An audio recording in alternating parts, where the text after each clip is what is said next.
അസ്സലാമു അലൈക്കും വറഹ്മത്തുള്ളാഹി വബറകാത്തു. രണ്ടാഴ്ചകൾക്കിടയിൽ 2 വിമാനങ്ങളുടെ ലാൻഡിംഗ് ലോകത്ത് ഏറെ ശ്രദ്ധിക്കപ്പെട്ടു. കഴിഞ്ഞ ദിവസം തിരുവനന്തപുരത്ത് നിന്ന് ദുബായിലേക്ക് പോയ എമിറേറ്റ്സ് വിമാനം ലാൻഡ് ചെയ്തത് നെറ്റലോടുകൂടെയാണ്. മലയാളികളടക്കമുള്ള ലോകത്തെ ആളുകൾ അതിനെ കണ്ടത്. സഹോദരന്മാരെ, അതേസമയത്ത് 24-ാം തീയതി അബുദാബിയിലെ അൽവത്തീൻ ഇന്റർനാഷണൽ എയർപോർട്ടിൽ മറ്റൊരു വിമാനവും ലാൻഡ് ചെയ്തിരുന്നു. 40,000 കിലോമീറ്റർ 500 മണിക്കൂർ ദൈർഘ്യമുള്ള വിവിധ ഘട്ടങ്ങളിലുള്ള യാത്ര പിന്നിട്ട് പൂർണ്ണമായും സൗരോർജത്തിൽ മാത്രം പ്രവർത്തിക്കപ്പെട്ട സോളാർ ഇംപ്ലക്സ് എന്ന് പറയുന്ന വിമാനം അബുദാബിയിൽ രാജകീയ സ്വീകരണം ഏറ്റുവാങ്ങിയിട്ടാണ് ലാൻഡ് ചെയ്തത്. വിമാനങ്ങളുടെ ലാൻഡിങ്ങും വിമാനങ്ങളും ഇപ്പോൾ വലിയ ചർച്ചാ വിഷയമാണ്. കാരണം കഴിഞ്ഞ ഒരാഴ്ച 2 ആഴ്ചകൾക്ക് മുമ്പാണ് ഇന്ത്യയിൽ നിന്ന് നമ്മുടെ രാജ്യത്തിന്റെ ഒരു ഭാഗമാകുന്ന അണ്ടമാനിലേക്ക് പോയ നമ്മുടെ രാജ്യത്തിന്റെ ഒരു സൈനിക വിമാനം അപ്രതീക്ഷമായത്. മലയാളി അടക്കമുള്ള ഒരു ജവാനുണ്ടായിരുന്നു. ഇതുവരെ അതിനെ സംബന്ധിച്ച് ഒരു സൂചന എന്ന് പറയാൻ പറ്റുന്ന വിവരം പോലും ലഭിച്ചിട്ടില്ല.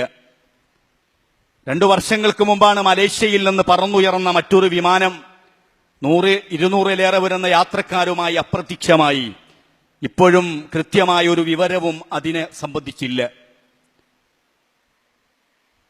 അൽഹംദുലില്ലാ, അള്ളാഹുവിനെ എത്ര ശുക്ർ ചെയ്താലും മതിയാവില്ല.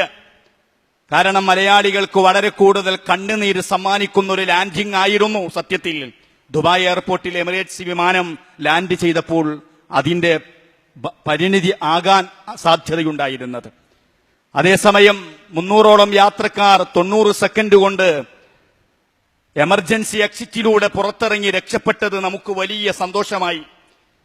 ലാൻഡിങ്ങിന്റെ തൊട്ടുമുമ്പുള്ള പിഴവ് സ്വാഭാവികമായും വൈമാനികനായ ഡ്രൈവർക്ക് മനസ്സിലായതിന്റെ പേരിലാണ് ആയിരിക്കാം ഒരുപക്ഷെ അത്രയൊക്കെ ആശ്വാസകരമായ ഒരു പ്രതികരണം അല്ലെങ്കിൽ ഒരു പരിണിതി അതുകൊണ്ടുണ്ടായത്. അത് കുറച്ച് നേരത്തെ ആയിരുന്നെങ്കിൽ എന്തായിരിക്കും ആ ദുരന്തത്തിന്റെ ചിത്രമെന്ന് നമുക്ക് സങ്കല്പിക്കുവാൻ പോലും പറ്റില്ല. വിമാനമെന്ന് മാത്രമല്ല, വിശുദ്ധ ഖുർആനിൽ അള്ളാഹു ഭൗതിക ലോകത്ത് സംവിധാനിച്ചു തരുന്ന വാഹനങ്ങളെ കുറിച്ച് ചർച്ച ചെയ്യുന്നുണ്ട്.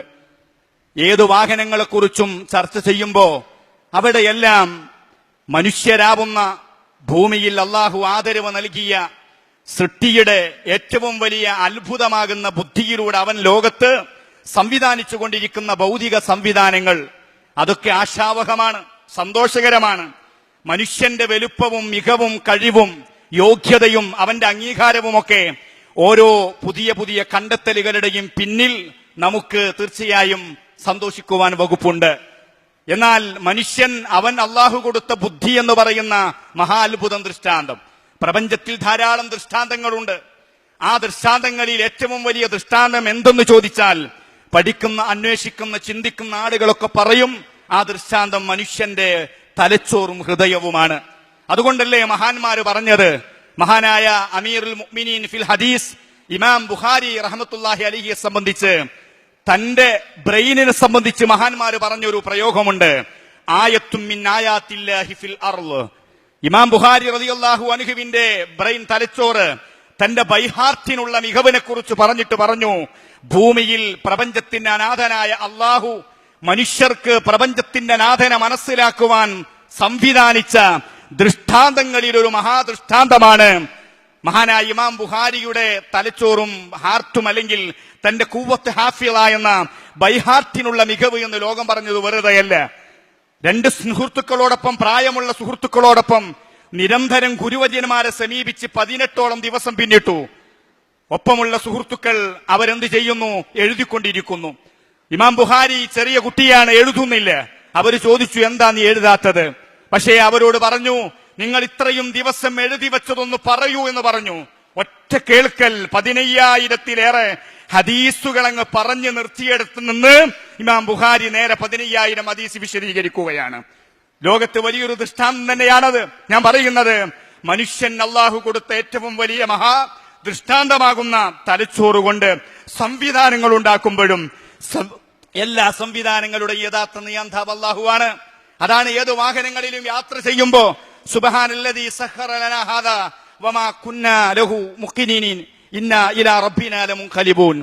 പ്രപഞ്ചത്തിന്റെ നാഥനായ അല്ലാഹു സുബ്ഹാനല്ലദീ സഖറ ലനാ ഹാദാ, ഈ സൈക്കിളും മോട്ടോർ ബൈക്കും അതുപോലെ തന്നെ ഈ കാണുന്ന ട്രെയിനും അതുപോലെ 4 വീലർ വാഹനങ്ങളും വിമാനവും സൂപ്പർസോണിക് വിമാനവും എത്ര കൺട്രോൾ റൂമുകളിൽ നിന്ന് നിതാന്ത ജാഗ്രതയോടുകൂടെ ഓരോ അനുനിമിഷം നിരീക്ഷിക്കാൻ ആളുണ്ടായാൽ പോലും സുബ്ഹാനല്ലദീ സഖറ ലനാ ഹാദാ വമാ കുന്നാ ലഹു മുഖ്രിനീൻ ഇന്നാ ഇലാ റബ്ബിനാ ലമുൻഖലിബൂൻ എന്ന മന്ത്രത്തിന്റെ ദിക്റിന്റെ പ്രാർത്ഥനയുടെ അർത്ഥം എത്ര ആഴമുള്ളതാണ്.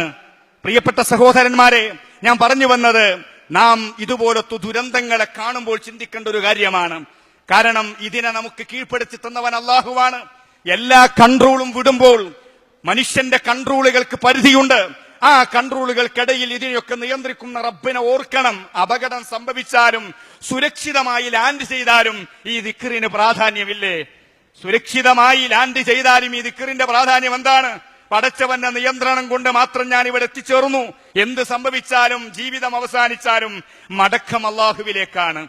ദുരന്തത്തിൽപ്പെട്ട് ആളുകൾക്ക് വിഷമവും പ്രയാസവും സംഭവിക്കുമ്പോഴും ഈ ദിക്റിന്റെ പ്രാധാന്യം കൂടുതൽ വർദ്ധിക്കുകയല്ലേ? എന്ത് ചെയ്യാനാണ്?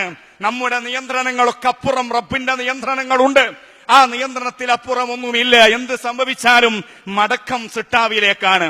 സഹോദരന്മാരെ, ഇവിടെ ഒരു വിമാനത്തിന്റെ ലാൻഡിംഗ് വളരെ ഭീതിയോടെ കണ്ടെങ്കിൽ മറ്റൊരു വിമാനത്തിന്റെ ലാൻഡിംഗ് വളരെ ആവേശത്തോടു കൂടെയാണ് ലോകം വരവേറ്റത്. അഥവാ സോളാർ ഇമ്പൾസ് എന്ന് പറയുന്ന 40,000 കിലോമീറ്ററുകൾ 500 മണിക്കൂറുകൾ 100 അഥവാ മണിക്കൂറിൽ 100 കിലോമീറ്റർ വേഗതയിൽ ഒരു വിമാനം 3-4 ഭൂഖണ്ഡങ്ങളെയും അതുപോലെ തന്നെ മഹാസമുദ്രങ്ങളെയും കടലുകളെയും ഒക്കെ മുറിച്ചു കടന്ന് പുറപ്പെട്ട അബുദാബിയിലെ ഇന്റർനാഷണൽ എയർപോർട്ടിൽ അത് ലാൻഡ് ചെയ്യുമ്പോ അതിനെ സ്വീകരിക്കാൻ മന്ത്രിമാരുണ്ടായിരുന്നു, അധികാരികളുണ്ടായിരുന്നു, വലിയൊരു ജനക്കൂട്ടം ഉണ്ടായിരുന്നു. എന്താണ് ഇതിന്റെ പിന്നിൽ ജനങ്ങൾക്ക് നൽകുന്ന വികാരം? പല വികാരങ്ങളുമുണ്ട്. പക്ഷേ ചിന്തിക്കുന്ന മുസ്ലിമീങ്ങൾക്ക് അല്ലെങ്കിൽ മതവിശ്വാസികൾക്ക്, ദൈവവിശ്വാസികൾക്ക് സോളാർ ഇമ്പൾസ് എന്ന് പറയുന്ന വിമാനം ലാൻഡ് ചെയ്യുമ്പോ അതിൽ നമ്മുടെ മുന്നിൽ മനുഷ്യൻ ഉയർന്നു നിൽക്കുന്നുണ്ട്, ശരിയാണ്. മനുഷ്യന്റെ മികവുകൾ ഉയർന്നു നിൽക്കുന്നുണ്ട്, ശരിയാണ്. മനുഷ്യന്റെ അന്വേഷണോത്തരയും പഠന താല്പര്യവും അവന്റെ റിസൾട്ടിന്റെയും ഒക്കെ ഫലമാണ് സോളാർ ഇമ്പൾസ് എന്ന് നമുക്ക് പറയാൻ പറ്റും. അതിനെ 40,000 കിലോമീറ്റർ ആ വിമാനത്തെ നയിച്ച ബർട്രൻഡ് പിക്കാർഡും അതുപോലെ ആന്ദ്രേ ബോർബ്രസ് എന്ന് പറയുന്ന 2 വൈമാനികർ, അവർക്ക് 100 മാർക്ക് കൊടുക്കാം. കാരണം 40,000 കിലോമീറ്റർ 500 മണിക്കൂറുകൾ ഇടവിട്ടാണെങ്കിലും മറ്റാരുമില്ലാതെ പലപ്പോഴും അവരുടെ ഉറക്കച്ചടവും അതുപോലെ തന്നെ അലസതയും ഇല്ലായ്മ ചെയ്യാൻ കൺട്രോൾ റൂമുകളിൽ നിന്ന് അവർക്ക് സംഗീതങ്ങൾ കേൾപ്പിച്ചിരുന്നു. അവർ അതിന് യോഗ്യരാണ്, അവർക്ക് അവാർഡിന് അർഹരാണ്. അതുപോലെ ഈ വിമാനം രൂപകൽപ്പന ചെയ്തകളും അവാർഡിന് അർഹരാണ്. എന്നാൽ സഹോദരന്മാരെ, 100ൽ 1000 തവണ A+ നൽകേണ്ടത് എന്തിനാണ്? സൂര്യൻ എന്ന് പറയുന്ന അഥവാ സൗര കേന്ദ്രീകൃത ഗാലക്സി എന്ന് പറയുന്ന ഭൂമി അടങ്ങുന്ന നമ്മുടെ ഈ പ്രപഞ്ചത്തിന്റെ കേന്ദ്രം എന്ന് പറയാൻ പറ്റുന്ന സൂര്യൻ, ആ സൂര്യന് നാം എത്ര A+ കൊടുക്കേണ്ടതുണ്ട്, എത്ര ലൈക്ക് ചെയ്യേണ്ടതുണ്ട്? ആ സൂര്യനടക്കമുള്ള പ്രപഞ്ചത്തെ നിയന്ത്രിക്കുന്ന സിട്ടാവായ അള്ളാഹുവിന് നാം കൊടുക്കേണ്ട മാർക്ക് എത്രയാണ്, അംഗീകാരം എത്രയാണ്? കാരണം വിശുദ്ധ ഖുർആനിൽ എത്ര ഇടങ്ങളിലാണ്, നോക്കൂ നിങ്ങൾ, ഒരു അരമണിക്കൂർ നേരം ഒരു മോട്ടോർ ബൈക്ക് നമ്മൾ റോട്ടിലൂടെ ഓട്ടുമ്പോൾ എത്ര പെട്രോൾ ചെലവഴിക്കപ്പെടുന്നു?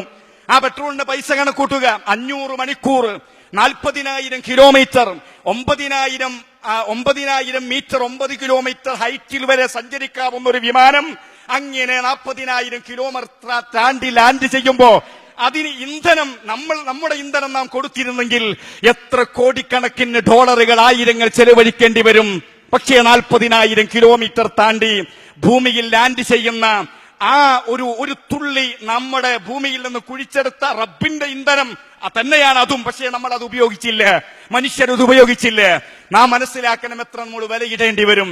അവിടെയാണ് വിശുദ്ധ ഖുർആനിൽ അവന്റെ ദൃഷ്ടാന്തങ്ങൾ വിശദീകരിച്ച സ്ഥലങ്ങളിൽ അള്ളാഹുവിന്റെ ആയത്തുകൾ പറഞ്ഞ കൂട്ടത്തിൽ വലിയ മഹാദൃഷ്ടാന്തമായിട്ട് പറഞ്ഞു വശംസു തജ്രി ലിമുസ്തഖദ്ദിൻ ലഹാ ദാലിക തഖ്ദീറുൽ അസീസിൽ അലീം. അല്ലെ, വിശുദ്ധ ഖുർആനിൽ അങ്ങനെ പറയുന്നുണ്ട്. മറ്റൊരിടത്ത് സൂറത്തു ശംസ് എന്ന് പറയുന്ന ഒരു സൂറത്ത് തന്നെയുണ്ട്. ഒരു സൂക്തത്തിന്റെ ഒരു പാഠത്തിന്റെ അധ്യായത്തിന്റെ പേര് തന്നെ സൂര്യനാണ്. വശംസി വളുഹാഹാ, സൂര്യനെ സത്യം ചെയ്തുകൊണ്ട് ഒരു സൂറത്ത് ആരംഭിക്കുന്നുണ്ട് വിശുദ്ധ ഖുർആനിൽ. ഖുർആനിൽ തന്നെ സൂര്യനെ എത്ര ഇടങ്ങളിലാണ് അല്ലാഹു തആല പറഞ്ഞത്. നോക്കൂ നിങ്ങൾ, സൂര്യനെ നമുക്ക് അധീനപ്പെടുത്തി തന്നിരിക്കുകയാണ്. സോളാർ എന്ന് പറയും, സോളാർ സിസ്റ്റത്തിൽ ഇന്ന് എന്തെല്ലാം പ്രവർത്തിച്ചുകൊണ്ടിരിക്കുന്നു. കൊച്ചിയിലെ ഇന്റർനാഷണൽ എയർപോർട്ട് പൂർണ്ണമായും സോളാർ വൽക്കരിക്കപ്പെട്ടിരിക്കുകയാണ്. സൂര്യനിൽ നിന്ന് കേവലം ഇന്ധനം മാത്രമാണോ കിട്ടുന്നത്? അല്ല, എന്തെല്ലാം കാര്യങ്ങൾ ഭൂമിയിൽ നടക്കുന്ന മഴയ്ക്ക് കാരണമാകുന്ന നീരാവിയെ കടലിൽ നിന്ന് മുകളിലേക്ക് കൊണ്ടുപോകുക എന്ന പ്രക്രിയക്ക് സൂര്യന് വലിയ പങ്കില്ലേ സഹോദര? കൽക്കരി അടക്കമുള്ള ഇന്ധനങ്ങളായി നമ്മൾ ഉപയോഗിക്കുന്ന പലതിലും ഇന്ധനത്തിന്റെ വീര്യം ലഭിച്ചത് സൂര്യനിൽ നിന്നാണെന്ന് തെളിയിക്കപ്പെട്ടിട്ടില്ലേ സുഹൃത്തുക്കളെ? ഞാൻ പറഞ്ഞു വരുന്നത്, അപ്പോൾ സൂര്യൻ എന്താണ്? പരിശുദ്ധമായ ഖുർആനിൽ എത്ര ഇടങ്ങളിൽ അതിനെ സംബന്ധിച്ച് അല്ലാഹു തആല പറയുന്നുണ്ട്. നോക്കൂ നിങ്ങൾ, വലഇൻ സഅൽതഹും അമ്മൻ ഖലഖസ് സമാവാതി വൽ അർള വസഖറ അശ്-ശംസ വൽ ഖമറ ഖുൽ യഖൂലുൻ അല്ലാഹ്. അവരോട് തങ്ങൾ ചോദിച്ചു നോക്കുക, ആകാശങ്ങളെയും ഭൂമിയെയും സൃഷ്ടിച്ചവൻ ആരാണ്? സൂര്യനെയും ചന്ദ്രനെയും നിങ്ങൾക്ക് കീഴ്പ്പെടുത്തി തന്നവൻ ആരാണ്? ലയഖൂലുന്ന, അവർ പറയും അല്ലാഹു തആലയാണ്. സഖറ ലക്കുമുൽ ശംസ വൽ ഖമറ ദാഇബൈനി വസഖറ ലക്കുമുൽ ലൈല വൻ നഹാർ. മറ്റൊരിടത്ത് ഖുർആനിൽ സൂറത്തുൽ അൻകബൂത്തിൽ അല്ലാഹു പറയുന്നത് കാണാം. ഇങ്ങനെ എത്ര സ്ഥലങ്ങളിലുണ്ട്. അതുകൊണ്ട് സഹോദര, ഇതുപോലത്തെ ഏത് ഘട്ടങ്ങളിലും ചിന്തിക്കുമ്പോൾ, പഠിക്കുമ്പോൾ, അന്വേഷിക്കുമ്പോൾ പ്രപഞ്ചത്തിന്റെ നാഥനായ അള്ളാഹുവിനെ നമുക്ക് തിരിച്ചറിയാൻ പറ്റുന്ന ഘട്ടങ്ങളാണ്. അള്ളാഹു നമ്മെ അള്ളാഹുവിലേക്ക് അടുപ്പിച്ചു തരുമാറാവട്ടെ.